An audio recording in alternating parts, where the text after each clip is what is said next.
Hello dear students, welcome to Magnet Brains. मैं संचिता जैन आपके SST educator आज के सेशन में लेके आई हूँ आप सभी के लिए क्लास 12th बोर्ड स्टूडेंट्स के लिए राजनीति विज्ञान का चैप्टर नंबर 1 जिसका नाम है दो ध्रुवीयता का अंत। और आज के टॉपिक में हम पढ़ने वाले हैं सोवियत प्रणाली क्या थी। इसके पहले मैंने आपको इसका एक वीडियो प्रोवाइड करवाया है जिसमें यह बताया है कि आखिर दो ध्रुवीय प्रणाली क्या थी, दो ध्रुवीयता किसे कहा जाता था और दो ध्रुवीयता का अंत किस तरीके से होता है।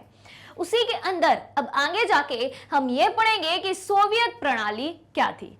तो आज के सेशन को शुरू करने से पहले आप सभी से रिक्वेस्ट है कि जल्दी से जल्दी और ज्यादा से ज्यादा आज के इस वीडियो को आप सभी लाइक कर दें, शेयर कर दें, साथ ही साथ चैनल को सब्सक्राइब भी कर दें, क्योंकि मैग्नेट ब्रेन्स प्रोवाइड कराता है आपको क्लास 6 से लेकर क्लास 12 तक के सारे courses free of cost, high quality education के साथ, फुली ऑर्गेनाइज कंप्लीट कोर्स के साथ। जी हाँ, हम आपके लिए कई सारे टॉप कोर्सेज हिंदी और इंग्लिश दोनों मीडियम में प्रोवाइड कराते हैं। सीबीएसई बोर्ड के साथ साथ MP board, UP board, Bihar board, Delhi board और राजस्थान बोर्ड यानी कि 5 स्टेट बोर्ड के सिलेबस को भी कवर कराया जाता है। काफी सारे स्पेशल कोर्सेज भी हमारे पास, जैसे कि वैदिक मैथ्स, क्रैश कोर्स और स्पोकन इंग्लिश, और इतने सारे कोर्सेज आपको एक ही जगह, एक ही सिंगल प्लेटफॉर्म पर हाई क्वालिटी एजुकेशन के साथ, फुली ऑर्गेनाइज कंप्लीट कोर्स के साथ एकदम फ्री ऑफ कॉस्ट मिलते हैं। अगर आपको ई बुक्स और ई नोट्स की भी जरूरत है, वीडियो के डिस्क्रिप्शन में उसकी लिंक दी गई है, वहां जाइए, क्लिक कीजिए, सारी चीजें सारी जानकारी के साथ आपको मिल जाएंगी। ऑलराइट, चलिए तो शुरू करें। सभी रेडी हैं? सभी ने बराबर से लाइक शेयर कर दिया? चलिए तो शुरू करते हैं आज का ये बेहतरीन, इंटरेस्टिंग और वेरी इंपॉर्टेंट सेशन आपके लाइक और शेयर के साथ, और जानते हैं कि आखिर ये सोवियत प्रणाली क्या थी। चलिए देखते हैं। तो सबसे पहले सोवियत प्रणाली को समझने से पहले हम यह जान लें कि आखिर सोवियत संघ क्या था। ठीक है, चलिए तो इसमें देखें, सोवियत संघ यानी कि यूएसएसआर 1917 की रूसी क्रांति के बारे में तो सभी ने सुना होगा। ठीक है, 1917 की रूसी बोल्शेविक क्रांति के बाद समाजवादी सोवियत गणराज्य संघ अस्तित्व में आया था। यूएसएसआर का मतलब क्या है? समाजवादी सोवियत गणराज्य संघ, ये अस्तित्व में आया। ठीक है, सोवियत संघ में उस समय कुल मिलाकर 15 गणराज्य थे, यानी कि गणराज्यों का एक संघ था, एक समूह था जिसमें 15 गणराज्य शामिल थे।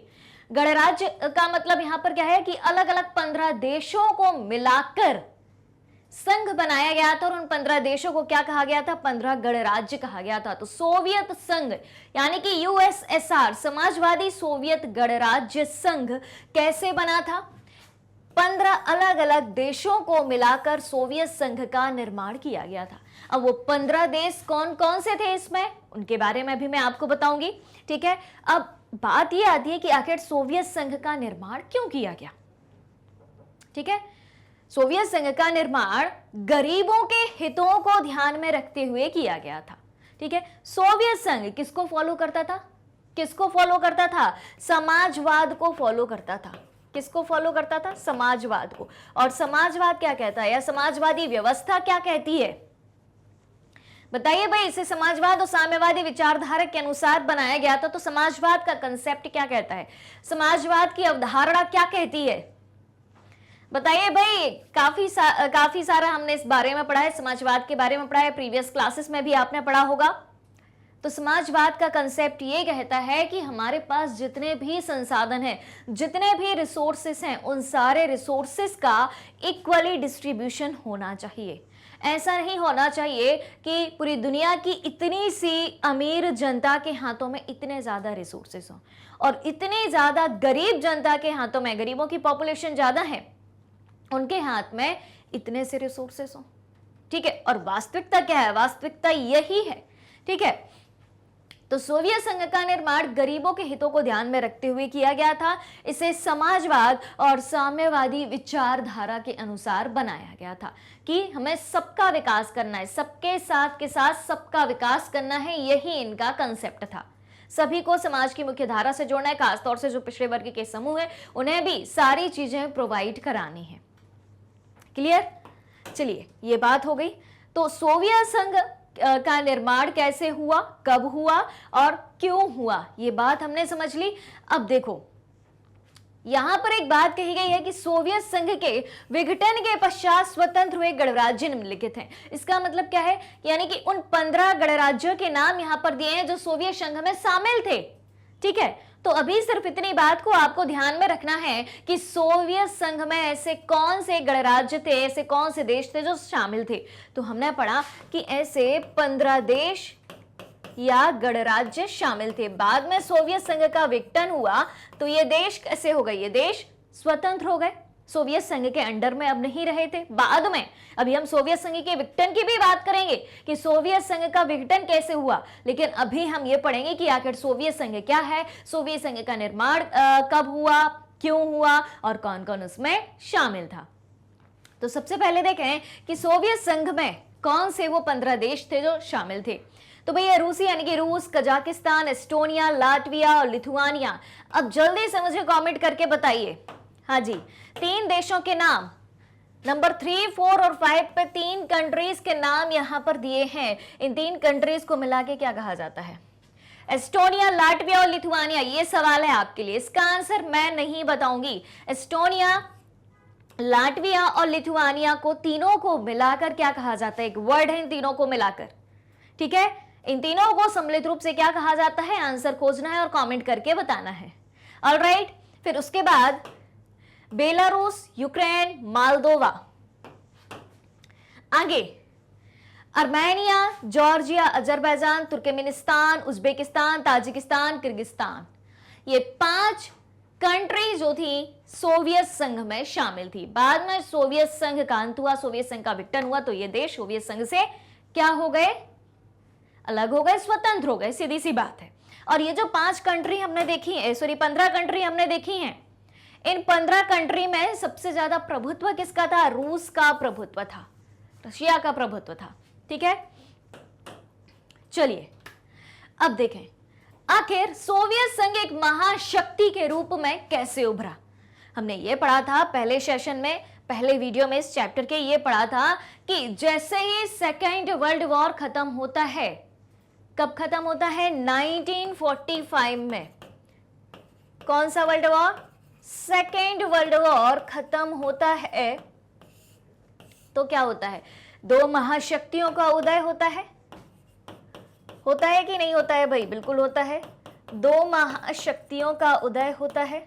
वो 2 महाशक्तियां कौन कौन सी थी? वो 2 महाशक्तियां हैं आपकी अमेरिका और सोवियत संघ। ठीक है, अमेरिका और सोवियत संघ। तो सोवियत संघ महाशक्ति कैसे बना? सोवियत संघ महाशक्ति कैसे बना? अच्छा एक बात बताइए, अगर आपसे पूछा जाए एक सवाल, बहुत ही कॉमन सेंस वाला सवाल है सोवियत संघ को लेकर। ठीक है, एक सवाल यहां से जनरेट होता है कि सोवियत संघ का निर्माण, ध्यान से सुनिएगा, सोवियत संघ का निर्माण किस विश्व युद्ध के दौरान हुआ था? प्रथम विश्व युद्ध या द्वितीय विश्व युद्ध? कमेंट करके बताइए, अभी मैंने पढ़ाया है। ठीक है, समझ में आ रही होगी बात। अगर आपको यह पता है कि सोवियत संघ का निर्माण किस सन में हुआ तो आप अंदाजा लगा लेंगे कि फर्स्ट वर्ल्ड वॉर या सेकेंड वर्ल्ड वॉर में इसका निर्माण हुआ। ठीक है, बताना है ध्यान से, इसका आंसर भी मैं नहीं बताऊंगी। ठीक है, आज के क्वेश्चन के आंसर मैं इसलिए नहीं बता रही हूं, मैं देखना चाहती हूं कि पिछला वीडियो आपने कितना देखा है और अभी आप कितने अटेंशन के साथ पढ़ रहे हैं। ऑलराइट, चलिए तो अब हम जानने वाले हैं कि सोवियत संघ को महाशक्ति बनाने वाले कौन कौन से कारक थे। भाई अमेरिका तो पावरफुल था, लेकिन सोवियत संघ कैसे महाशक्ति बना? सोवियत संघ कैसे पावरफुल बना कि भाई अमेरिका को टक्कर देने के लिए वो खड़ा था? तो देखें भाई, ध्यान से देखें, द्वितीय विश्व युद्ध के पश्चात, कब की बात हो रही है? सेकेंड वर्ल्ड वॉर के बाद सोवियत संघ को एक महाशक्ति बनाने में निम्नलिखित कारकों ने योगदान दिया। यहां से सीधा सवाल भी आपसे पूछा जा सकता है कि सोवियत संघ महाशक्ति कैसे बना। पहला कारण क्या है कि संयुक्त राज्य अमेरिका की भांति सोवियत संघ की अर्थव्यवस्था भी विश्व के अन्य देशों की तुलना में बहुत अधिक विकसित अवस्था में थी। जी हां, सबसे पहली बात क्या होती है, किसी भी देश को आप मजबूत कब कहेंगे, शक्तिशाली कब कहेंगे, पावरफुल कब कहेंगे? जब उसके पास पैसा होगा। किसी भी व्यक्ति को भी हम पावरफुल कब कहते हैं? या तो उसके पास कोई बड़ी सी पोस्ट हो या बहुत ज्यादा उसके पास पैसा हो। पावर तो यही है ना, तो यहां भी वही बात कही गई है कि संयुक्त राज्य अमेरिका की तरह ही सोवियत संघ की अर्थव्यवस्था भी विश्व के अन्य देशों की तुलना में बहुत ज्यादा डेवलप्ड थी। ठीक है, फिर दूसरा कारण क्या था? द्वितीय विश्व युद्ध के पश्चात सोवियत संघ की संचार प्रणाली में भी अनेक परिवर्तन आए। जो वहां का कम्युनिकेशन सिस्टम था उसमें भी कई सारे बदलाव देखने को मिलते हैं। उस समय सोवियत संघ की संचार प्रणाली बहुत अधिक उन्नत अवस्था में थी। तो दो कारण हमें यहां से पता चलते हैं। कौन कौन से कारण है भाई? जल्दी जल्दी साइड बाय साइड शॉर्टकट में लिखते भी जाना है ताकि याद रहे। ठीक है, सवाल है कि सोवियत संघ को महाशक्ति बनाने वाले कारक कौन से थे? तो पहली बात तो यह है कि आपको शुरुआत कुछ ऐसी करनी है कि द्वितीय विश्व युद्ध के पश्चात सोवियत संघ को महाशक्ति बनाने में निम्नलिखित कारकों ने योगदान दिया। पहला कारक, विकसित अर्थव्यवस्था। ठीक है, पहला कारक क्या है? आपको क्या याद रखना है? विकसित अर्थव्यवस्था।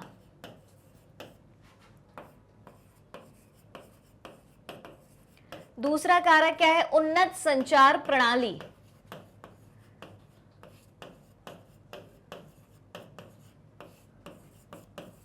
उन्नत संचार प्रणाली।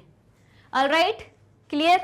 अब देखें तीसरा कारण क्या बनेगा? सोवियत संघ के पास, ध्यान से सुनिएगा, सोवियत संघ के पास ऊर्जा संसाधनों के विशाल भंडार थे। एनर्जी रिसोर्सेस थे उनके पास बहुत ज्यादा, जिनमें क्या क्या था? खनिज तेल था, लोहा, इस्पात एवं मशीनरी उत्पाद आदि सम्मिलित थे। इन संसाधनों के बल पर ही सोवियत संघ ने अपना बहुत अधिक विकास किया और एक महाशक्ति के रूप में उभरा। जब किसी कंट्री के पास एनर्जी के रिसोर्सेस हों, ऊर्जा संसाधन हो, तो उस देश की अर्थव्यवस्था तेजी से ग्रो करती है। कैसे? अगर एनर्जी के रिसोर्सेस हैं आपके पास तो आपकी इंडस्ट्रीज बहुत तेजी से डेवलप होंगी। ठीक, तो यहां पर तीसरा कारण क्या बनेगा? शॉर्टकट में हम इसको क्या लिख सकते हैं? ऊर्जा संसाधनों के विशाल भंडार। ऊर्जा संसाधनों के विशाल भंडार।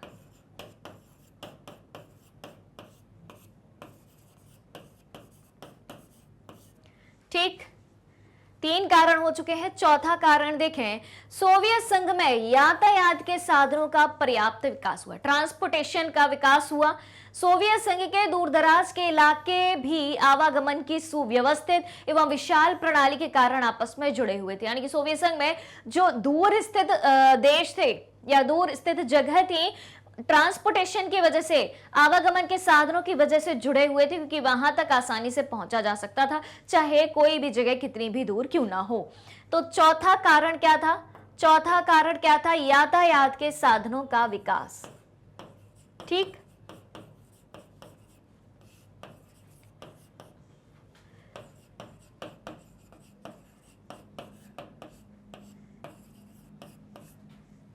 यातायात के साधनों का विकास। बताओ भाई, कोई दिक्कत यहां तक? कोई परेशानी, कोई सवाल, कोई डाउट हो तो भाई जल्दी से कमेंट करके बताइए। आपके हर एक सवाल का जवाब आप तक पहुंचाया जाएगा। क्लियर है कहानी?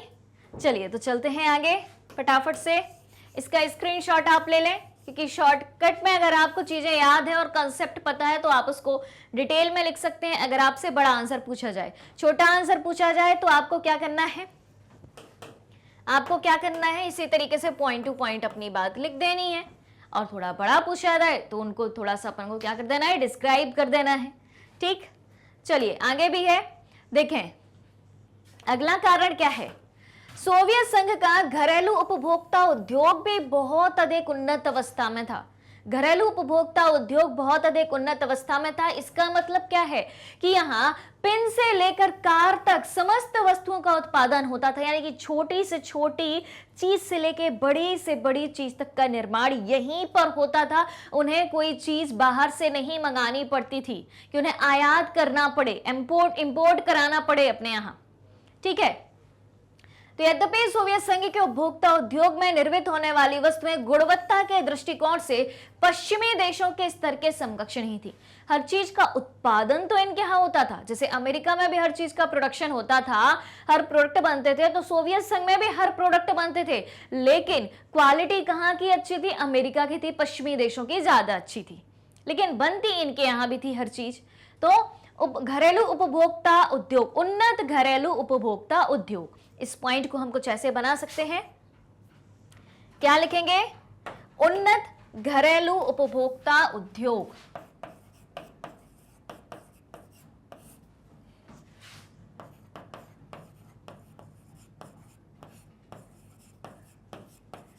उन्नत घरेलू उपभोक्ता उद्योग।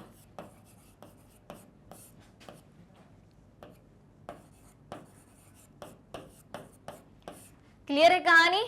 अगला पॉइंट, छठवां पॉइंट है, सोवियत संघ की सरकार ने अपने देश के समस्त नागरिकों को बुनियादी सुविधाएं प्रदान करके रखी थी, जिनमें शिक्षा, स्वास्थ्य सुविधाएं, बच्चों की देखभाल एवं यातायात सुविधाएं आदि प्रमुख थी।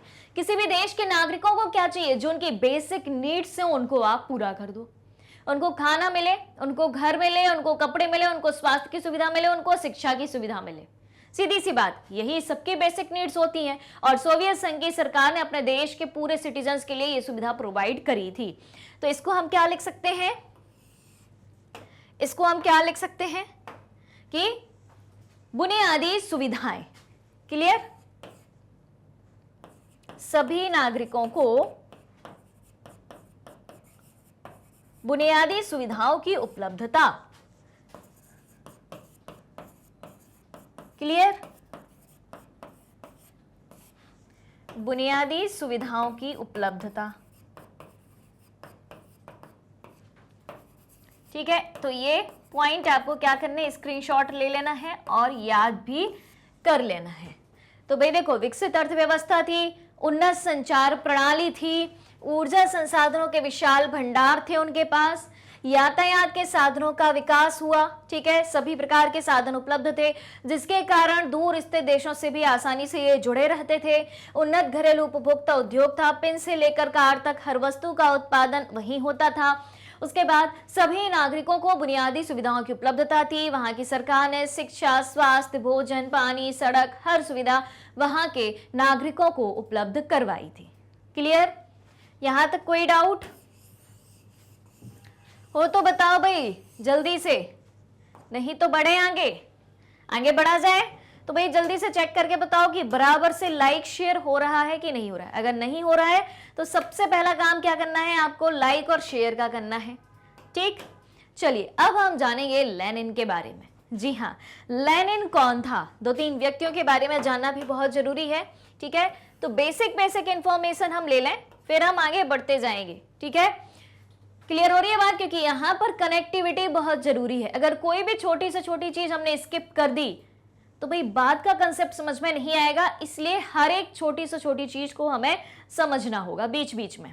ठीक है, समझ में आ रही है सारी बात? अगर कहीं कोई डाउट हो कमेंट करके मुझे बताते जाना है। ऑलराइट, चलिए लेनिन कौन था? ये भाई लेनिन की तस्वीर। तो व्लादिमीर लेनिन, इनका पूरा नाम था व्लादिमीर लेनिन। इनका जन्म 1870 में हुआ और देहांत हुआ 1924 में। ठीक है भाई, अब ये वास्तव में थे कौन? तो यह बोल्शेविक कम्युनिस्ट पार्टी के संस्थापक थे। बोल्शेविक पार्टी का नाम आपने सुना है, 1917 रूसी क्रांति बोल्शेविक पार्टी सुना है ना? तो बस वही लेनिन है। तो यह बोल्शेविक कम्युनिस्ट पार्टी के संस्थापक थे। अक्टूबर 1917 की, आ गई रूसी क्रांति के बाद, अक्टूबर 1917 की सफल रूसी क्रांति के नायक थे ये लेनिन। सन 1917 से 1924 तक सोवियत समाजवादी गणराज्य के संस्थापक तथा अध्यक्ष रहे। क्लियर है? तो सबसे बड़ी भूमिका किसकी थी सोवियत संघ में? व्लादिमीर लेनिन की। ठीक है, फिर वह मार्क्सवाद के सिद्धांत को व्यवहारिक रूप देने में अत्यंत सफल रहे।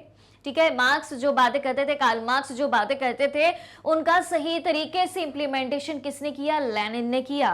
और लेनिन पूरी दुनिया में साम्यवाद के प्रेरणा स्रोत के रूप में जाने जाते हैं। क्लियर है? तो लेनिन कौन था? लेनिन का जन्म हमने बता दिया, बोल्शेविक कम्युनिस्ट पार्टी के ये नेता थे। 1917 से 1924 तक सोवियत समाजवादी गणराज्य के संस्थापक रहे और अध्यक्ष भी रहे। ठीक है, रूसी क्रांति को सफल बनाने में इनका बहुत महत्वपूर्ण योगदान रहा था, जो अक्टूबर 1917 में हुई थी। और कार्ल मार्क्स ने जो प्रिंसिपल बताए थे, जो सिद्धांत बताए थे, उनका सही तरीके से, वास्तविक तरीके से इंप्लीमेंटेशन किसने किया? लेनिन ने ही किया था। इसलिए लेनिन पूरी दुनिया में साम्यवाद के प्रेरणा स्रोत बने रहे। ऑलराइट, लेनिन की बात होगी। अब साथ ही साथ लगे हाथ स्टालिन की भी बात कर लेते कि स्टालिन कौन था। ठीक है, तो यह भाई तस्वीर स्टालिन की, जाने इनके बारे में भी। चलिए जानते हैं स्टालिन। इनका नाम था पूरा जोसेफ स्टालिन। क्या नाम था? Joseph Stalin. तो जोसेफ स्टालिन सन 1879 से 1953 तक इनका जो है समय रहा इनके जीवन का। और लेनिन के बाद एंट्री होती है स्टालिन की। ठीक है, तो लेनिन के बाद सोवियत संघ का सर्वोच्च नेता एवं राष्ट्र अध्यक्ष बने थे। लेनिन को ही ये फॉलो कर रहे थे स्टालिन, तभी तो सोवियत संघ के सर्वोच्च नेता बने और राष्ट्र अध्यक्ष भी बने। इन्होंने सोवियत संघ को मजबूत बनाने के दौर में 1924 से 1953 तक नेतृत्व प्रदान किया था। कब से कब तक? 1924 से 1953 तक लीडरशिप करी थी इन्होंने सोवियत संघ की। सोवियत संघ को और ज्यादा स्ट्रांग बनाने के लिए। और उसके काल में सोवियत संघ का तेजी से औद्योगिकीकरण हुआ। पूरे सोवियत संघ में तेजी से इंडस्ट्रियलाइजेशन हुआ था। ठीक है, और स्टालिन ने ही खेती का बलपूर्वक सामूहिकीकरण किया था। अब खेती का सामूहिकीकरण से क्या मतलब है?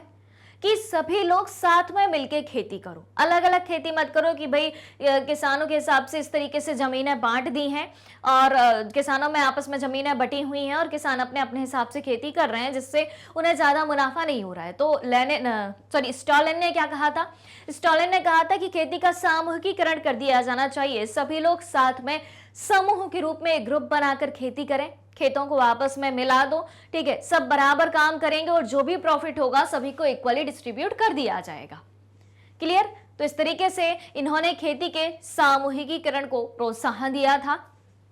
फिर 1930 के दशक से लेकर 1953 तक, कब से कब तक? 1930 से 1953 तक सोवियत संघ में तानाशाही की स्थापना के लिए जिम्मेदार माना जाता है स्टालिन को। जी हां, 1930 से 1953 तक, क्योंकि 1924 से 1953 तक इनने लीडरशिप करी थी सोवियत संघ की। उसके राष्ट्रीय अध्यक्ष भी रहे थे, सर्वोच्च नेता भी रहे थे ये। तो 1930 से 1953 तक इन्होंने क्या किया? तानाशाही की स्थापना सोवियत संघ में करी थी। उसके लिए जिम्मेदार स्टालिन को माना जाता है।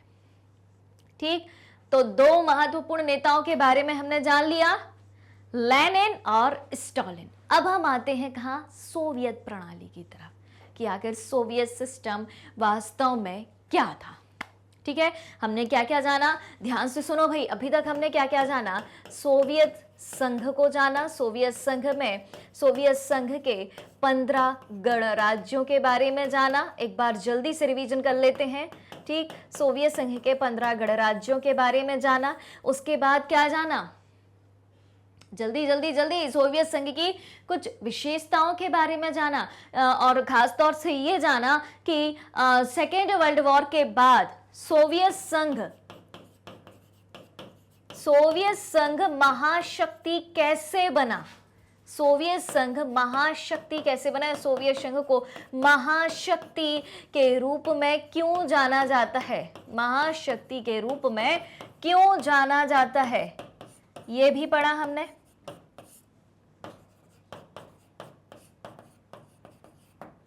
समझ में आ रही है बात? इतनी बात पढ़ी। फिर हमने दो महत्वपूर्ण नेताओं के बारे में पढ़ा, एक लेनिन और स्टालिन।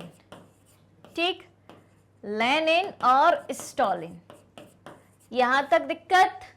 ठीक है, अब हम लौटेंगे कहां? सोवियत प्रणाली की तरफ, कि अब पता चलेगा हमें कि सोवियत प्रणाली क्या थी।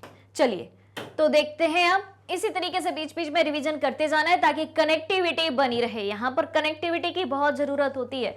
पूरी हिस्ट्री में कनेक्टिविटी की जरूरत होती है, पॉलिटी में कनेक्टिविटी की जरूरत होती है। और एक तरीके से आपका इतिहास ही है। ठीक है, यह विश्व इतिहास की भी बात इसमें शामिल ही है। हम विश्व राजनीति की बात कर रहे हैं, लेकिन राजनीति इतिहास से जुड़ी होती है कि पहले क्या हुआ, पहले के राजा महाराजाओं ने या दुनिया के अन्य देशों के नायकों ने किस तरीके से शासन किया, यही बात होती है ना। तो कनेक्टिविटी यहां पर बहुत जरूरी है। ठीक, चलिए सोवियत प्रणाली या सोवियत सिस्टम की अब हम बात करते हैं। What was the Soviet system? तो सोवियत प्रणाली वह व्यवस्था है जिसके द्वारा सोवियत संघ ने अपना विकास किया। ठीक है, सोवियत संघ के बारे में तो पढ़ चुके हैं, अब सोवियत संघ ने विकास कैसे किया? सोवियत प्रणाली के माध्यम से। तो सोवियत प्रणाली क्या थी? तो सबसे बड़ी बात तो यह है, जैसा कि अभी मैंने थोड़ी देर पहले आपको बताया था कि सोवियत प्रणाली समाजवादी व्यवस्था पर आधारित थी। ठीक, समाजवादी क्या कहते थे? निजी संपत्ति का विरोध करते थे, प्राइवेट प्रॉपर्टी का विरोध करते थे, संपत्ति के समान वितरण की बात करते थे, रिसोर्सेस पर सबके राइट की बात करते थे। ठीक है, यही सब था ना। तो सोवियत प्रणाली भी इसी समाजवादी व्यवस्था पर आधारित थी और यह प्रणाली समतामूलक समाज और समाजवाद के आदर्शों पर आधारित थी। क्या कहा गया है कि यह प्रणाली, सोवियत प्रणाली किस पर आधारित थी? समतामूलक समाज की, समाज में समानता होनी चाहिए, भेदभाव नहीं होना चाहिए और समाजवाद के आदर्शों पर आधारित थी। यह निजी संपत्ति की संस्था का विरोध करती थी और निजी संपत्ति का विरोध करके समाज को समानता के सिद्धांत पर व्यवस्थित करना चाहती थी। ठीक, तो पहले पॉइंट में हमने क्या पढ़ा सोवियत प्रणाली के बारे में? लिखें साइड में। चलिए, तो सोवियत प्रणाली क्या थी? समाजवादी व्यवस्था पर आधारित। एक बात, ठीक, समाजवादी व्यवस्था पर आधारित।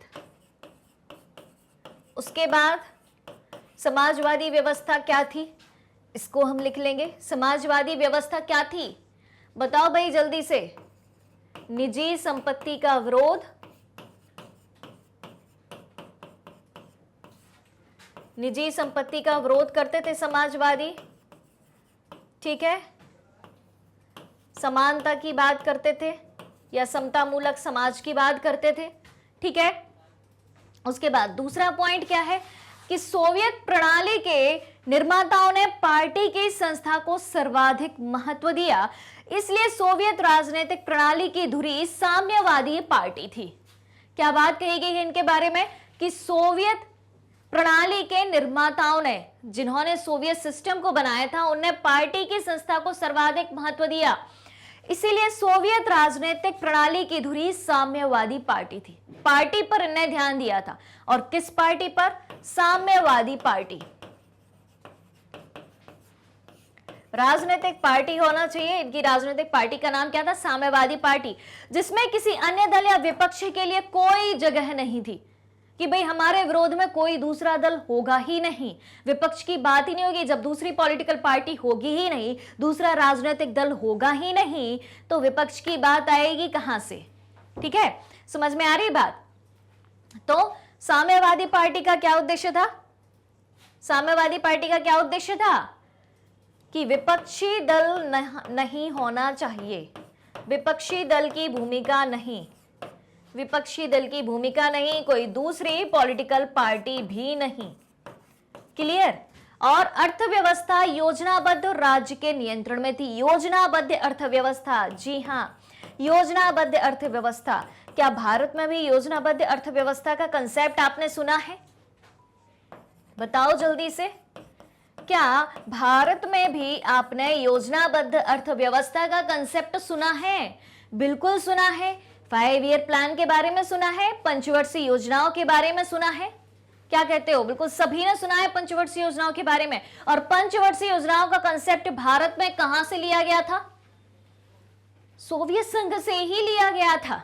क्लियर हो रही है बात? तो भारत में जब 1950 में योजना आयोग बना, 1951 से हर साल 5 साल के लिए योजनाएं बनाई जाती थी।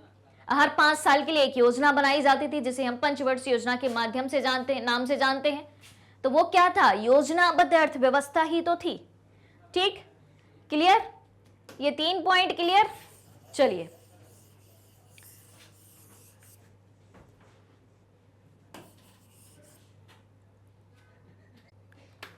चलो अब हम सोवियत प्रणाली की विशेषताओं को भी समझ लेते हैं, ठीक है। इसके पहले अगर आप इसका स्क्रीनशॉट लेना चाहें तो ले लें कि सोवियत प्रणाली आखिर थी क्या। ठीक, क्लियर, फटाफट से स्क्रीनशॉट ले लो। इसके बाद हम देखते हैं सोवियत प्रणाली की विशेषताओं के बारे में। देखें तो वही सब थी जो बातें हैं बेसिकली अभी हमने पढ़ी हैं, पर फिर भी इनको अगर विशेषताओं के रूप में हमसे पूछा जाता है तो हम किस तरीके से इसको एक्सप्लेन करेंगे उसको देख लेते हैं। पॉइंट टू पॉइंट बात करेंगे, पूरे कंसेप्ट के साथ बात करेंगे। सोवियत प्रणाली की विशेषता, पहली विशेषता क्या है? पहली विशेषता सीधी सी बात है कि इसकी राजनीतिक प्रणाली जो है समाजवादी व्यवस्था पर आधारित थी। समाजवाद के कंसेप्ट को ये अपनाते थे। ठीक, सोवियत प्रणाली आदर्श एवं समतावादी समाज पर बल देती थी कि समाज में समानता होनी चाहिए, किसी के साथ किसी भी तरीके का भेदभाव नहीं होना चाहिए। नेक्स्ट क्या है? सोवियत प्रणाली पूंजीवादी एवं मुक्त व्यापार के विरुद्ध थी। पूंजीवादी अर्थव्यवस्था को ये नहीं मानते थे। हम पहले ही पढ़ चुके हैं कि भाई जो विश्व की जो महाशक्ति थी, दो महाशक्ति थी, अमेरिका और सोवियत संघ। तो अमेरिका किस अर्थव्यवस्था को मानता है? अभी भी मानता है, अजी, पूंजीवादी। किसको मानते हैं? ये पूंजीवादी। और इधर क्या है भाई? समाजवादी। ठीक, तो पूंजीवादी क्या चाहते हैं? अधिक से अधिक हमारा मुनाफा हो, और समाजवादी क्या चाहते हैं? समाज कल्याण की बात करते हैं। ठीक है, तो सोवियत प्रणाली पूंजीवादी और मुक्त व्यापार के विरोध में थी, निजी पूंजी का विरोध करती थी। उसके बाद सोवियत प्रणाली में कम्युनिस्ट पार्टी को अधिक महत्व दिया जाता था। साम्यवादी पार्टी, उससे ये तो कम्युनिस्ट पार्टी कहा जाता है, तो अर्थात कम्युनिस्ट पार्टी का दबदबा था। क्लियर। उसके बाद सोवियत राजनीतिक प्रणाली की धुरी कम्युनिस्ट पार्टी थी। इस दल का सभी संस्थाओं पर गहरा नियंत्रण था। तो वहां पर साम्यवादी पार्टी यानी कि कम्युनिस्ट पार्टी का बोलबाला था। पूरी राजनीतिक प्रणाली साम्यवादी पार्टी यानी कि कम्युनिस्ट पार्टी पर ही बेस्ड थी, और उसी पार्टी का बोलबाला था। दूसरे अगर कोई ग्रुप होते थे, समूह होते थे, तो उन पर नियंत्रण किसका होता था? कम्युनिस्ट पार्टी का ही नियंत्रण होता था। ठीक, क्या क्या है भाई? समाजवादी व्यवस्था पर आधारित, समाज में समानता की बात ये करते थे। कम्युनिस्ट पार्टी के सिद्धांतों पर ही बात करते थे, उसी को लेकर आगे चलते थे। पूंजीवाद का या निजी संपत्ति का विरोध करते थे। क्लियर। चलिए, अब सोवियत की जो आर्थिक प्रणाली थी वो योजनाबद्ध थी और राज्य के नियंत्रण में थी। योजनाएं बनाकर काम किया जाता था। कुछ लक्ष्य निर्धारित करे थे कि हाँ भाई इतने समय में हमें इतना लक्ष्य प्राप्त करना है, इस तरीके का हम प्लान बनाएंगे। ठीक है, एक योजना बनाई गई, उस योजना में कुछ बातें लिखी गई। ठीक है, कि हमें इन इन मुद्दों पर काम करना है। ठीक है, एक समय निर्धारित किया गया कि मान लो 5 साल में हमें यह काम करना है। ठीक है, कि अगले 5 साल तक भाई हमें गरीबी कम करनी है, सभी लोगों को रोजगार दिलाना है, लोगों को बेसिक सुविधाएं मिलनी चाहिए, शिक्षा की सुविधा ज़्यादा से ज़्यादा बढ़े, मुफ्त शिक्षा मिले, लोगों के स्वास्थ्य पर हम ध्यान दें ताकि मृत्यु कम हो लोगों की। इन सारी तमाम चीज़ों पर भाई हर देश इन्हीं चीज़ों पर बात करता है। पूरी दुनिया में है क्या? यही सब तो है, यही दुनिया है। समझ में आ रही है बात? तो जो समस्याएं पूरी दुनिया के सामने है उनको कैसे सॉल्व किया जाए, तो पूरी दुनिया की समस्याओं को तो कोई एक कंट्री हल नहीं कर सकती, उसकी कंट्री में जिस तरीके की समस्याएं हैं उनको वो हल कर सकती है। क्लियर। तो ऐसे योजनाबद्ध काम होता था। सोवियत संघ में संपत्ति पर राज्य का स्वामित्व एवं नियंत्रण था। सोवियत संघ की संचार प्रणाली बहुत ज्यादा उन्नत थी, न्यूनतम जीवन स्तर की सुविधा थी और बेरोजगारी वहां पर ना के बराबर थी। ठीक है, सभी लोगों को रोजगार दिया जाता था और न्यूनतम जीवन स्तर की सुविधा थी कि लोगों को रोटी, कपड़ा, मकान, शिक्षा, स्वास्थ्य जैसी बेसिक सुविधाएं, उनकी बेसिक नीड्स तो प्रोवाइड कराई ही जाती थी उनको, और बेरोजगारी ना के बराबर थी, यानी कि सभी को रोजगार दिया जाता था। सभी जो है अपनी इनकम प्राप्त करते थे। क्लियर। विशेषताएं बन जाएंगी आपसे। यहां कोई डाउट? सीधा सवाल यहां से भी पूछा जा सकता है कि सोवियत संघ की विशेषताओं के बारे में बताइए। ऑलराइट, चले आगे। चलिए चलते हैं। अब देखें सोवियत प्रणाली की खामियों पर चर्चा कर लेते हैं। खामियां यानी कि कमी। अब विशेषताओं की चर्चा करिए तो खामियों की चर्चा तो हम करेंगे ही ना। ठीक है, क्योंकि हर एक सिक्के के दो पहलू होते हैं। Every coin has two faces, एक पॉजिटिव और एक नेगेटिव। तो सकारात्मक बातें कर ली हमने, सोवियत संघ की विशेषताओं के बारे में जान लिया। अब सोवियत संघ की खामियां क्या थी, कमियां क्या थी, उसके बारे में भी देखेंगे। तो पहली क्या है? पहली है कि सोवियत संघ में नागरिकों का वास्तविक प्रतिनिधित्व नहीं होता था, ठीक है, और शासन पर साम्यवादी दल के नेताओं तथा नौकरशाह का नियंत्रण था। तो सोवियत संघ के जो सिटीजन्स थे, नागरिक थे, उनकी भूमिका नहीं थी। जैसे हम भारत की बात करें, भारत जैसे लोकतांत्रिक देश की बात करें, तो नागरिकों का सीधा रिप्रेजेंटेशन दिखाई देता है। नागरिक सीधे वोट डालते हैं, अपना नेता स्वयं चुनते हैं, ठीक है। कोई भी व्यक्ति चुनाव लड़ सकता है, ये सब बातें होती हैं, लेकिन वहां ऐसा नहीं था।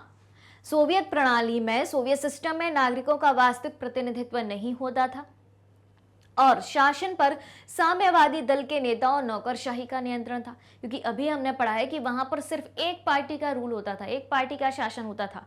कौन सी पॉलिटिकल पार्टी? कम्युनिस्ट। कम्युनिस्ट को ही साम्यवादी कहा गया है, ठीक है। और नौकरशाही का नियंत्रण था। नौकरशाही यानी कि वहां का जो एडमिनिस्ट्रेशन सिस्टम था, उसका नियंत्रण था। फिर नागरिकों को शासन की कमियों को उजागर करने की स्वतंत्रता नहीं थी।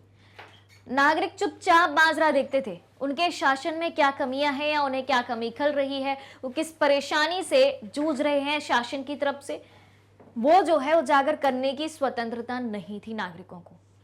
आम नागरिक शासन और साम्यवादी दल की आलोचना नहीं कर सकते थे। जो आम जनता थी, ना तो शासन को क्रिटिसाइज कर सकती थी, ना ही कम्युनिस्ट पार्टी को क्रिटिसाइज कर सकती थी, ठीक है, कि हम उसकी बुराई करें, ऐसा नहीं कर सकते थे। नागरिकों का जीवन वहां पर बहुत कठिन था, जबकि दल के नेता और सरकारी कर्मचारी अच्छा जीवन यापन करते थे। क्योंकि अधिकार किसका था? साम्यवादी दल के नेताओं, ठीक है, और नौकरशाही यानी कि जो सरकारी कर्मचारी होते थे, जो एडमिनिस्ट्रेशन में होते थे, वहां की प्रशासनिक व्यवस्था को देखते थे। तो सीधी सी बात है, जो शासन और प्रशासन को संभाले हुए थे, उन्हीं की जिंदगी अच्छी थी, नागरिकों की जिंदगी अच्छी नहीं थी। फिर साम्यवादी दल तथा शासन संस्था जनता के प्रति उत्तरदायी नहीं थी, जनता के लिए रिस्पॉन्सिबल नहीं थी, ठीक है, और उत्तरदायी के अभाव के कारण शक्ति का दुरुपयोग भी होता था। अब नागरिकों को बोल दिया आपको चुप रहना है, आप हमें क्रिटिसाइज नहीं कर सकते, आप अपनी मांगे नहीं उठा सकते, आपको यहां पर आजादी नहीं है कि आप हमारे खिलाफ उंगली उठाओ। अब जनता किससे बोलेगी? रहना है उसी के शासन के अंडर में, ठीक है। तो साम्यवादी दल तथा शासन संस्था जनता के प्रति उत्तरदायी नहीं थी, जनता के लिए रिस्पॉन्सिबल नहीं थी, जो होगा जनता का होगा, और उत्तरदायी के अभाव के कारण शक्ति का दुरुपयोग होता था। अब इनके पास अपार शक्तियां थी, चाहे वहां के सरकारी कर्मचारी हों, चाहे पार्टी के नेता हों, उनके पास शक्तियां हैं, इस कारण से शक्तियों का दुरुपयोग होता था। क्यों भाई? उन्हें पता था कि जनता बोल ही नहीं सकती कुछ, हमने वो अधिकार ही नहीं दिए जनता को। अब आप सोच रहे होंगे कि एक तरफ दुनिया की दो महाशक्ति और उसमें से एक महाशक्ति सोवियत संघ है, जो अपने अंडर में 15 देशों को रखे हुए है, बेरोजगारी बिल्कुल नहीं है, पेन से लेकर कार तक का प्रोडक्शन वहां पर हो रहा है, बेसिक सुविधाएं नागरिकों को दी जा रही हैं, शिक्षा, स्वास्थ्य, सब कुछ दिया जा रहा है, लेकिन तब भी वहां की आम जनता परेशान है, बिल्कुल है। समझ में आ रही है बात? आपको एक पिंजड़े के अंदर रख दिया जाए, आपको खाना दिया जाए, पानी दिया जाए, रोजगार दिया जाए, सब दिया जाए, लेकिन आपसे कहा जाए चुप रहना है, तो क्या आप जी सकते हो? नहीं जी सकते ना। क्लियर हो रही है बात? तो ये सारी समस्याएं जो थी जनता झेल रही थी, वहां के सिटीजन्स झेल रहे थे। फिर सुनो भाई, अगली कमी सुनो। अभिव्यक्ति की स्वतंत्रता न होने के कारण, अभिव्यक्ति की स्वतंत्रता ना होने के कारण यानी कि अपने विचारों को व्यक्त करने की स्वतंत्रता ना होने के कारण जनता में शासन के विरुद्ध अंदर ही अंदर आक्रोश बढ़ता जा रहा था, ठीक है। अभिव्यक्ति की स्वतंत्रता क्या होती है ये तो जानते ही होंगे, अपने विचारों को व्यक्त करने की स्वतंत्रता। क्या? विचारों को व्यक्त करने की स्वतंत्रता अभिव्यक्ति की स्वतंत्रता कहलाती है। लेकिन लोगों को, जनता को, नागरिकों को यह स्वतंत्रता थी ही नहीं, तो भाई जनता अंदर ही अंदर गुस्से में मरी जा रही थी, समझ में आ रही है बात? तो अभिव्यक्ति की स्वतंत्रता न होने के कारण जनता में शासन के विरुद्ध अंदर ही अंदर गुस्सा बढ़ता जा रहा था कि हम क्या कर दें इस शासन का। सीधी सी बात है कि जब कोई कुछ कर ना पाए, बोल ना पाए, चुप रहने को मजबूर हो, चुपचाप जुल्म सहे, तो अंदर ही अंदर लोग घुटेंगे ना। ठीक है, फिर सोवियत संघ अपने नागरिकों की राजनीतिक और आर्थिक आकांक्षाओं को पूरा नहीं कर सका। अब देखना भाई, खामियों से हमें पता चलता है कि आगे जाके सोवियत संघ कैसे धराशायी होता है, सोवियत संघ का किस प्रकार से विघटन होता है। क्लियर है? तो सोवियत संघ जो है अपने नागरिकों की राजनीतिक और आर्थिक आकांक्षाओं को पूरा नहीं कर पा रहा था। राजनीतिक रूप से तो जनता एकदम ही परेशान थी। ठीक है, क्यों? क्योंकि शासन के खिलाफ कुछ बोल ही नहीं सकती थी, अभिव्यक्ति की आजादी ही नहीं थी। ठीक है, सरकार की शासन की कमियों को उजागर ही नहीं कर सकती थी। तो शासन की सारी शक्ति रूस में केंद्रित थी। अभी मैंने आपको बताया था कि जो 15 गण राज्य थे, 15 गण राज्य थे जो सोवियत संघ में शामिल थे, उनमें सबसे पावरफुल कौन था? सबसे पावरफुल कौन था? सबसे ज्यादा पावर किसके पास थी? रूस के पास। ठीक है, क्योंकि यही सबसे ज्यादा पावरफुल था। ठीक है, तो शासन की जितनी शक्ति थी वो रूस में केंद्रित थी, जबकि वह 15 गणराज्यों में से एक था, 15 गणराज्यों में शामिल था। लेकिन उन 14 को उठा के सबसे ज्यादा पावर किसके पास थी? रूस के पास थी। इससे अन्य गणराज्य और उनकी जनता उपेक्षित महसूस करती थी। तो भाई जो बाकी के, रूस के अलावा जो बाकी के 14 गणराज्य थे, वहां की जो जनता थी खुद को उपेक्षित महसूस करती थी, यानी कि बहुत पीछे महसूस करती थी कि हमारे पास क्या है, जब सबसे ज्यादा पावरफुल रूस है, सबसे ज्यादा शक्तियां इन्हीं के पास है, सबसे ज्यादा राइट्स इन्हीं के पास है, तो हमारे पास क्या है? कुछ नहीं है। तो इसके कारण अन्य गणराज्य, जो 14 गणराज्य थे और उनकी जो जनता थी, जो उनकी पब्लिक थी, वो उपेक्षित महसूस करती थी। ठीक है, क्लियर? चलिए, तो ये हो गई क्या? सोवियत प्रणाली की खामियां। ऑलराइट, अब देखो रूस में जब 1917 की समाजवादी क्रांति हुई, उसके बाद समाजवादी सोवियत गणराज्य की स्थापना हुई। ये बात हम पहले ही पढ़ चुके हैं, जिसका उद्देश्य क्या था? एक समतामूलक समाज की स्थापना करना था, जिसमें पूंजीवाद व निजी संपत्ति का विरोध किया गया था और समानता पर आधारित समाज की स्थापना करी गई थी। और इसी व्यवस्था को क्या कहा गया था? सोवियत प्रणाली कहा गया था। दूसरे शब्दों में सोवियत प्रणाली वह व्यवस्था है जिसके द्वारा सोवियत संघ ने अपना विकास किया। जितने भी सोवियत संघ के देश थे, 15 देश, और सबसे ज्यादा विकास किसने किया? रूस ने सबसे ज्यादा विकास किया। ऑलराइट, चलिए, ये हो गया इसका ब्रीफ इंट्रोडक्शन एक तरीके से, या फिर अपन इसको रिवीजन के रूप में भी ले सकते हैं। अब हम इसकी आर्थिक विशेषताओं की तरफ चलते हैं। अभी सोवियत प्रणाली की विशेषताएं और खामियां पढ़ी, लेकिन अगर आपसे पर्टिकुलर एक क्वेश्चन पूछा जाए कि सोवियत प्रणाली की आर्थिक विशेषताएं क्या थी, तो आप क्या लिखेंगे? समझें इसको। चलिए, आ जाइए सोवियत प्रणाली की आर्थिक विशेषताओं की चर्चा कर लेते हैं। तो पहली विशेषता क्या है कि सोवियत प्रणाली समाजवाद पर आधारित थी। किस पर आधारित थी? समाजवाद पर आधारित थी, जहां सभी आर्थिक निर्णय, अब आर्थिक व्यवस्था की बात हो रही है यहां पर, तो सभी आर्थिक निर्णय संपूर्ण समाज को ध्यान में रखते हुए सरकार द्वारा लिए जाते थे। समाजवाद का कंसेप्ट क्या कहता है? निजी संपत्ति का विरोध, संपत्ति का सभी में समान वितरण। ठीक है, तो संपत्ति मतलब आर्थिक बात ही हुई ना। ठीक है, तो सोवियत प्रणाली समाजवाद पर आधारित थी, जहां सभी आर्थिक निर्णय संपूर्ण समाज को ध्यान में रखते हुए सरकार द्वारा लिए जाते थे। फिर क्या है? सोवियत प्रणाली में नियोजित अर्थव्यवस्था थी, योजनाबद्ध अर्थव्यवस्था को अपनाते थे। अब नियोजन से क्या मतलब है? नियोजन से अभिप्राय वर्तमान में उपलब्ध संसाधनों को ध्यान में रखते हुए भविष्य के लिए योजना बनाना है। ठीक है, ध्यान से सुनना कि हमारे पास वर्तमान में जो संसाधन उपलब्ध हैं, हम अपने देश का विकास कैसे कर सकते हैं? कुछ काम करके कर सकते हैं। ठीक है, कि लोगों को रोजगार दिलाएं, ज्यादा से ज्यादा इंडस्ट्री खोलें, खेती में क्या कमी हो उसमें सुधार लेके आए। लेकिन इन सब कामों को करने के लिए हमें क्या चाहिए? हमें क्या चाहिए? हमें चाहिए संसाधन, हमें चाहिए रिसोर्सेस। ठीक है, यही सब चाहिए ना। समझ में आ रही बात? तो सबसे पहले हमें क्या देखना पड़ेगा? संसाधन की उपलब्धता, कि हम जो काम करना चाहते हैं क्या उतने संसाधन हमारे पास उपलब्ध हैं? जो भविष्य के लिए हम योजना बना रहे हैं, जो काम करना चाहते हैं, उसमें जो रिसोर्सेस लगेंगे क्या वो हमारे पास अवेलेबल हैं? अगर हैं तो उनका यूज भी हम कैसे कर सकते हैं ताकि उनका दुरुपयोग ना हो, सही उपयोग हो और फ्यूचर के लिए, आगे आने वाली जनरेशन के लिए भी संसाधन पर्याप्त मात्रा में बचे रहें। इसको क्या कहा जाता है? इस कंसेप्ट को क्या कहा जाता है? जब हम प्रेजेंट में, वर्तमान में संसाधनों का उपयोग इस तरीके से करें कि अभी की जरूरतें तो पूरी हों, साथ ही साथ भविष्य की जनरेशन के लिए, फ्यूचर जनरेशन के लिए भी वो रिसोर्सेज बचे रहें, इसको हम क्या कहते हैं? बताइए जल्दी से। सस्टेनेबल डेवलपमेंट कहते हैं, सतत विकास कहते हैं, यही कहते हैं ना? समझ में आई बात? तो नियोजित अर्थव्यवस्था थी, इस बात का क्या मतलब है?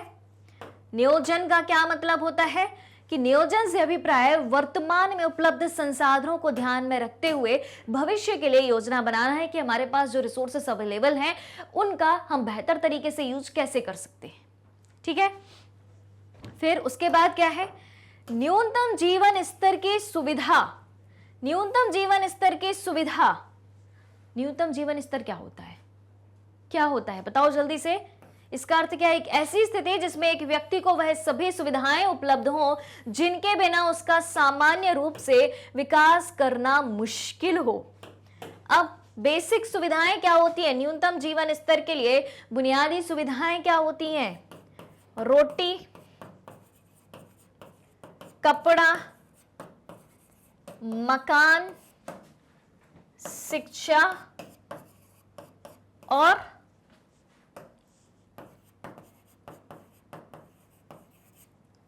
स्वास्थ्य। यही होती है ना, रोटी, कपड़ा, मकान, शिक्षा और स्वास्थ्य। यही चाहिए हर एक व्यक्ति के लिए, न्यूनतम जीवन स्तर जीने के लिए यही चीजें चाहिए। और एक क्या हो? आय का साधन। आय का साधन होगा तभी ये सारी आवश्यकताएं पूरी हो पाएंगी। बिना आय के, बिना पैसे के आदमी रोटी खा लेगा, कपड़े पहन लेगा, मकान में रह लेगा, शिक्षा ग्रहण कर लेगा, इलाज करवा लेगा? नहीं ना। तो क्या होना चाहिए? आय का साधन। आय का साधन यानी कि रोजगार। क्लियर हो रही है बात? तो सोवियत प्रणाली की आर्थिक विशेषताएं क्या क्या थी बताइए भाई। 3 विशेषताओं के बारे में हम पढ़ चुके हैं। इन तीनों विशेषताओं को हम शॉर्टकट में किस तरीके से लिख सकते हैं? पहली विशेषता क्या थी? समाजवादी, समाजवाद पर आधारित। ठीक, पहली विशेषता क्या थी? समाजवाद पर आधारित थी। दूसरी विशेषता क्या थी? नियोजित अर्थव्यवस्था थी, योजना बनाकर काम किया जाता था, संसाधनों की उपलब्धता को देखकर काम किया जाता था। ठीक, फिर क्या थी? अगली विशेषता क्या थी? न्यूनतम जीवन स्तर की सुविधा। ठीक है,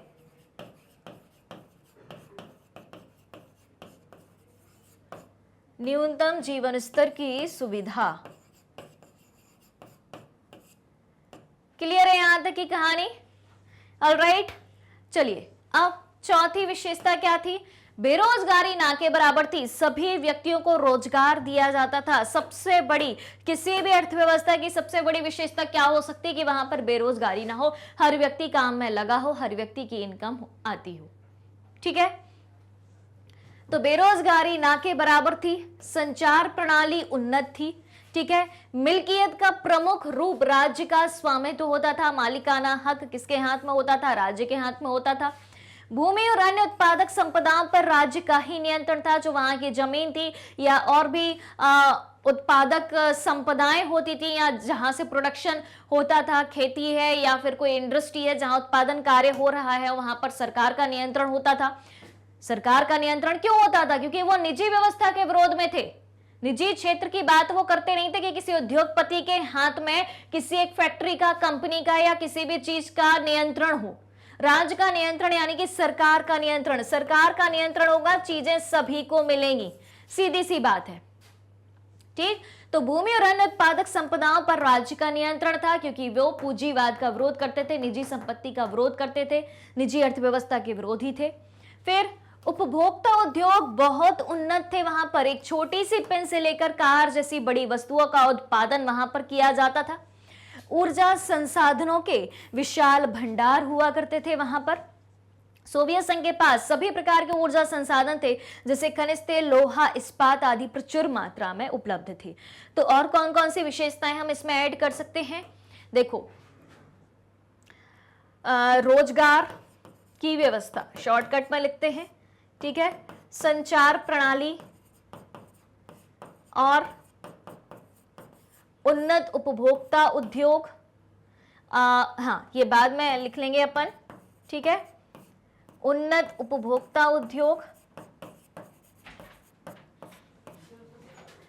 उसके बाद हाँ, राज्य का नियंत्रण, हर एक चीज पर किसका कंट्रोल? राज्य का नियंत्रण था, राज्य का कंट्रोल था, सरकार का कंट्रोल था, निजी क्षेत्र का कंट्रोल नहीं था। और ऊर्जा संसाधनों का भंडार, ठीक,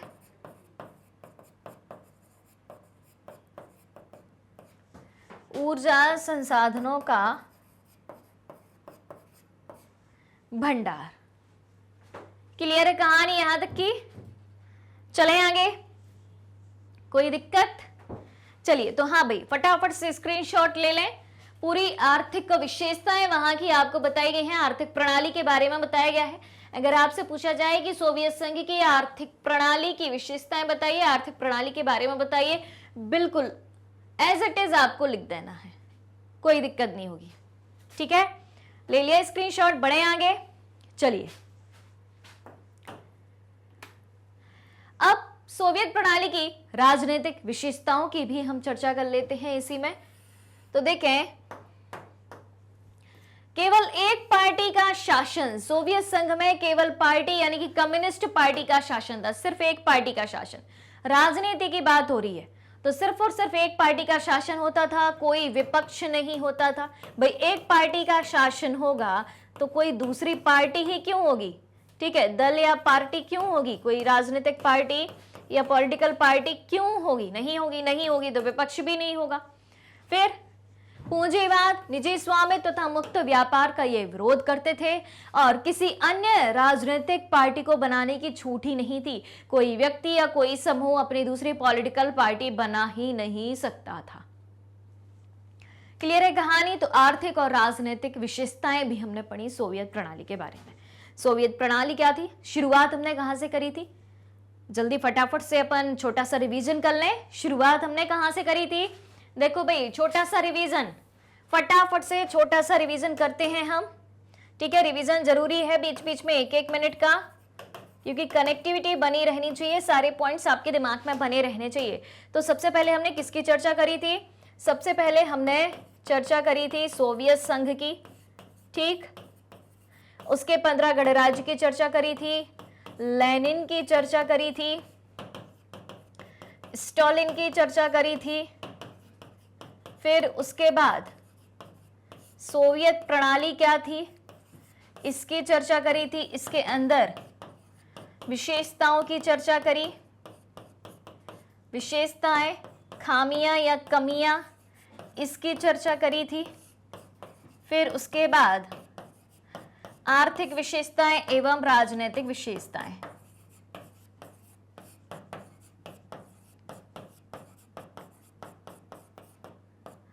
आर्थिक विशेषताएं और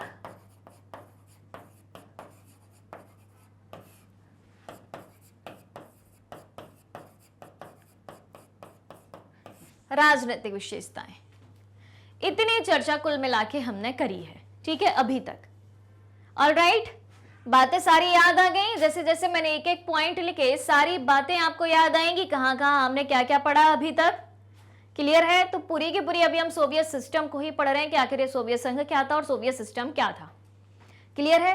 तो जल्दी से चेक करके बताइए कि बराबरी से लाइक शेयर हो रहा है कि नहीं हो रहा है। अगर नहीं हो रहा है तो सबसे पहला काम क्या करना है, लाइक करना है, शेयर करना है, साथ ही साथ चैनल को सब्सक्राइब भी करना है और सारे क्लास 12th बोर्ड स्टूडेंट्स को बता देना है कि magnet brains Hindi medium channel पर पॉलिटिकल साइंस की क्लासेस आपकी स्टार्ट हो गई हैं आपकी डिमांड पर, जिसमें चैप्टर नंबर 1 चल रहा है। बहुत ही इंटरेस्टिंग तरीके से सब कुछ पढ़ाया जा रहा है और सबसे बड़ी बात यह है कि ऑर्गेनाइज्ड वे में कंप्लीट कोर्स के साथ एकदम फ्री ऑफ कॉस्ट आपको पढ़ाया जा रहा है। हर एक चीज एकदम फ्री ऑफ कॉस्ट ऑर्गेनाइज्ड वे में आपको प्रोवाइड कराई जा रही है।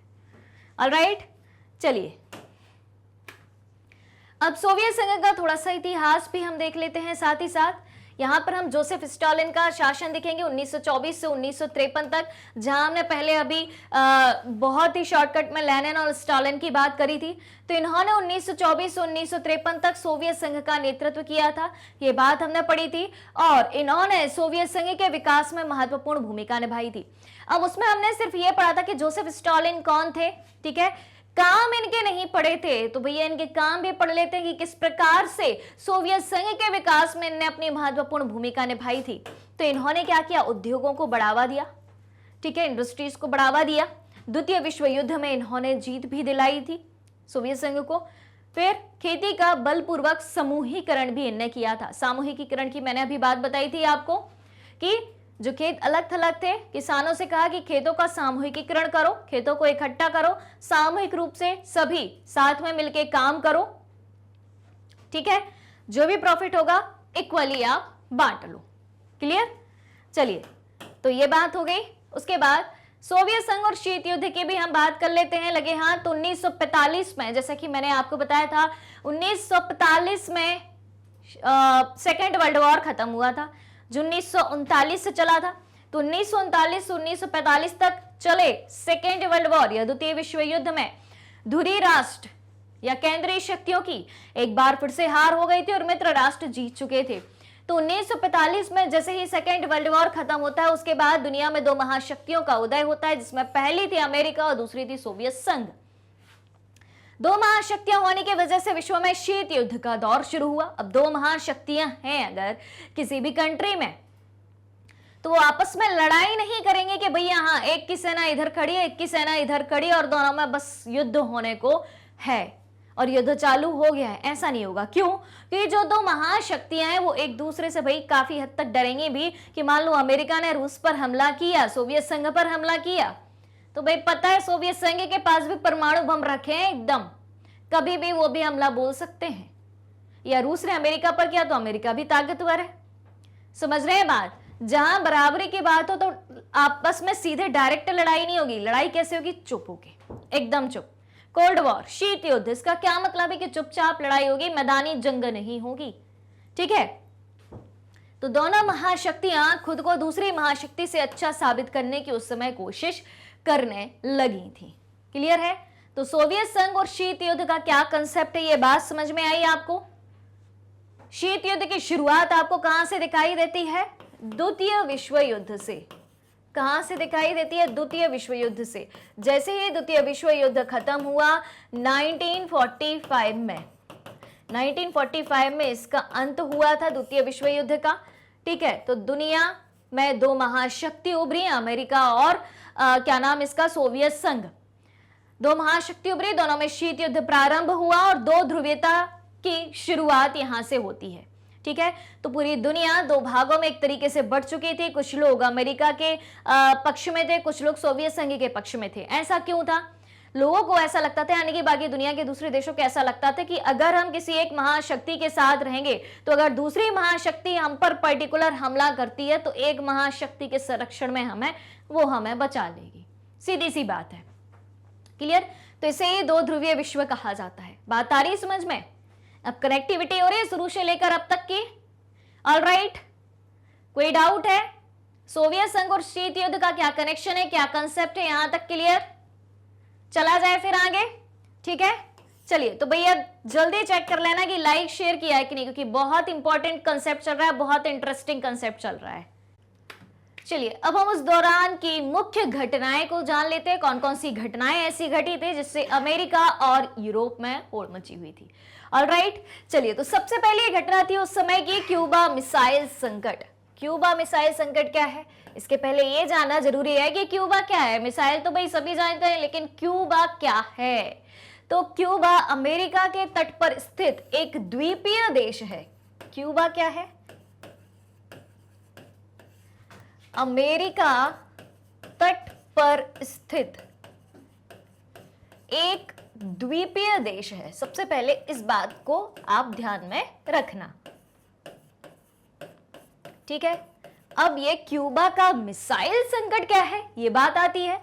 तो भाई एक बात तो तय हो गई कि ये भैया अमेरिका के तट पर स्थित एक द्वीपीय देश है, लेकिन अमेरिका के तट पर स्थित क्यूबा नाम के द्वीपीय देश पर सोवियत संघ ने, किसने? सोवियत संघ ने अपनी मिसाइल जो है स्थापित करके रखी थी, ठीक है।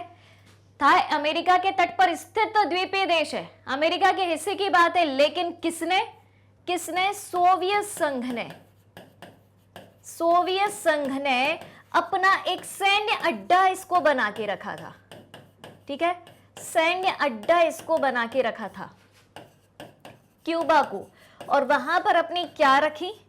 परमाणु मिसाइल रखी इन्होंने कि भाई अगर अमेरिका पर कभी हमला करने की जरूरत हुई तो हमारा एक सैन्य अड्डा यहां पर भी बना है। लेकिन अमेरिका के लोगों को इसकी भनक तक नहीं लगी। जब यह सैन्य अड्डा क्यूबा पर स्थापित हो गया, क्यूबा में स्थापित हो गया, उसके तकरीबन 2-3 हफ्तों के बाद अमेरिका के लोगों को इस बात की जानकारी लगी कि सोवियत संघ ने क्यूबा में अपनी मिसाइल जो है स्थापित करके रखी है, परमाणु मिसाइल स्थापित करके रखी है, सैन्य अड्डा बना के रखा हुआ है, ठीक है। एक ये बात थी। दूसरी बात थी अंतरिक्ष में पहुंचने की होड़, कि कौन अंतरिक्ष में सबसे पहले जाएगा, ठीक है।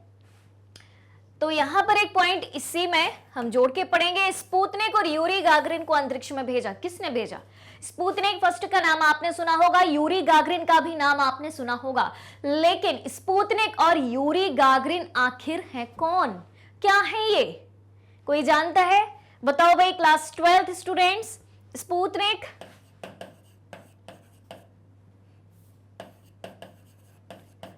और यूरी गागरिन, दो बातें हैं यहां पर, बताइए भाई जल्दी से,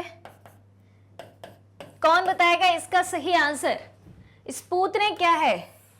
स्पुतनिक फर्स्ट आपने सुना होगा, क्या है ये बताइए भाई जल्दी से।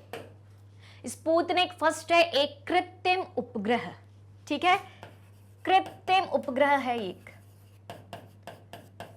कृत्रिम उपग्रह है जो कि सोवियत संघ के द्वारा अंतरिक्ष में भेजा गया पहला कृत्रिम उपग्रह, पहला मैन मेड सैटेलाइट है। बात आ रही समझ में? याद रहेगी बात। स्पुतनिक फर्स्ट है, स्पुतनिक है क्या? एक कृत्रिम उपग्रह है सोवियत संघ द्वारा अंतरिक्ष में स्थापित किया गया, अंतरिक्ष में स्थापित किया गया था, यह अंतरिक्ष में भेजा गया था, ठीक। कब भेजा गया था, कोई बता सकता है कब भेजा गया था? 1957 के अराउंड ये भेजा गया था, ठीक है, 1957 में। अब यूरी गागरिन कौन है भाई? यूरी गागरिन कौन है? यूरी गागरिन सैटेलाइट नहीं है, ये एक व्यक्ति का नाम है, और यूरी गागरिन अंतरिक्ष में जाने वाले विश्व के पहले व्यक्ति हैं, ठीक है। अंतरिक्ष में जाने वाले, अंतरिक्ष यानी कि स्पेस में जाने वाले प्रथम व्यक्ति। क्लियर कहानी? और कहां की तरफ से गए थे भाई? ये भी रूस की तरफ से गए थे। कब गए थे? 1961 में इन्हें भेजा गया था, 1961 में, यानी कि 1957 और 1961 इन 2 ईयर्स में, 1957 से लेकर 1961 में सोवियत संघ ने अपना एक कृत्रिम उपग्रह भी अंतरिक्ष में भेज दिया, एक मैनमेड सैटेलाइट भी भेज दिया और अपने यहाँ के एक व्यक्ति को भी भेज दिया जिनका नाम था यूरी गागरिन। ऑलराइट, फिर तीसरी घटना, ये एक है, ये दो है, दूसरे में ये बात शामिल है, और तीसरी घटना है बर्लिन की दीवार का निर्माण। बर्लिन की दीवार के बारे में मैंने इसके प्रीवियस टॉपिक में भी आपको पढ़ाया था। मैं ऐसी उम्मीद करती हूँ कि आपको याद होगा बर्लिन की दीवार के बारे में। अगर नहीं है याद तो एक बार फिर से यहां पर देख लेते हैं हम। बर्लिन की दीवार आखिर क्या है, इसकी कहानी देखें। चलो भाई, तो बर्लिन की दीवार की कहानी को भी हम जान लेते हैं। चलिए, बर्लिन की दीवार, तो सबसे पहली बात तो यह बता दो कि बर्लिन कहां है। सबसे पहली बात यह बता दो आप सभी कि बर्लिन कहां स्थित है। जल्दी से कमेंट करके बताइए बर्लिन कहां है, बर्लिन कहां स्थित है। बताइए बताइए, तेजी से बताइए भाई। देखें बर्लिन कहां है, तो भाई बर्लिन तो जर्मनी में है, जर्मनी की राजधानी है। अब क्या किया गया, बर्लिन की दीवार के द्वारा पूर्वी जर्मनी और पश्चिमी जर्मनी को डिवाइड कर दिया गया। ठीक है, पश्चिमी जर्मनी और पूर्वी जर्मनी, पश्चिमी जर्मनी और पूर्वी जर्मनी को डिवाइड कर दिया गया। यह दीवार थी लगभग 150 किलोमीटर लंबी, 150 किलोमीटर तक की ये दीवार थी।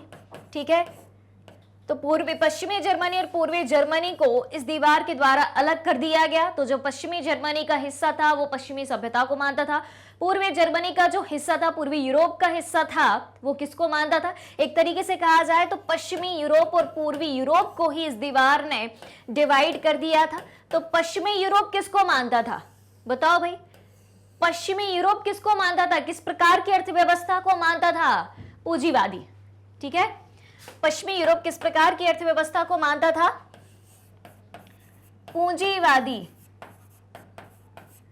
और पूर्वी यूरोप किस प्रकार की अर्थव्यवस्था को मानता था, पूर्वी यूरोप जो है, दूसरी अर्थव्यवस्था कौन थी, समाजवादी। दो अर्थव्यवस्थाओं के बीच का ही तो पूरा खेल है भाई साहब, समाजवादी। ठीक, इनको ये मानते थे।